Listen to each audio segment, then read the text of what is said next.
پاک دامنی شرط ولایت ہے۔ اللہ رب العزت نے قرآن مجید میں نیک بندوں کی صفات بیان کرتے ہوئے ارشاد فرمایا وَلَا يَزْنُونَ، اور جو زنا نہیں کرتے۔ اس سے معلوم ہوا کہ اولیاء اللہ زنا سے بچتے ہیں۔ تفصیل یہ ہے کہ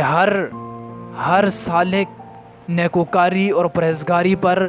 استقامت اختیار کرنے کی وجہ سے ہی اولیاء اللہ میں شامل ہوتا ہے، جبکہ اولیاء اللہ کو اللہ تعالیٰ اپنی حفاظت میں لے لیتے ہیں اور ہر قسم کے کبیرہ گناہ سے محفوظ فرماتے ہیں۔ رحمت کا تقاضا بھی یہی ہے اور دوستی کا حق بھی یہی ہے، اور اللہ تعالیٰ ہی سب سے زیادہ رحیم اور سب سے زیادہ بہترین دوست ہے۔ اہل اللہ اپنی سچی محبت کی بنا پر ماں سوا کی طرف آنکھ اٹھا کر دیکھنا بھی پسند نہیں کرتے۔ اگر ایک غریب، لاوارث، یتیم اور بے سہارا لڑکی کو وقت کا بادشاہ اپنی ملکہ بنا لے اور اسے اپنے محل میں ہر نعمت مہیا کرے، نوکر چاکر ہوں، پہننے اوڑھنے کے لیے لباس فاخرہ ہوں،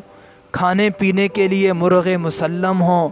زیورات اور ہیرے جواہرات کا ڈھیر ہو، خزانے کا منہ اس کے اشارے پر کھول دیا جائے، بادشاہ اپنی ملکہ کو خوب محبت اور عزت و احترام سے رکھے،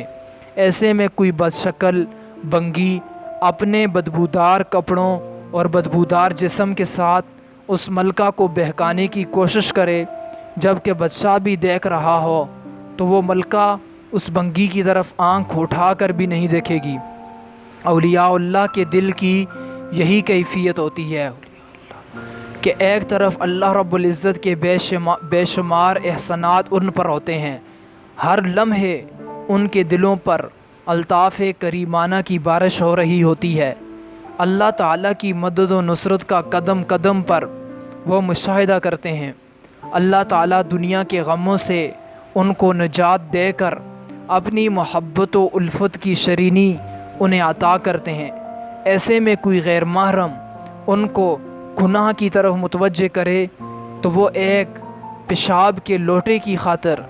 اپنے مالک حقیقی کو ناراض کرنے کا سوچ بھی نہیں سکتے۔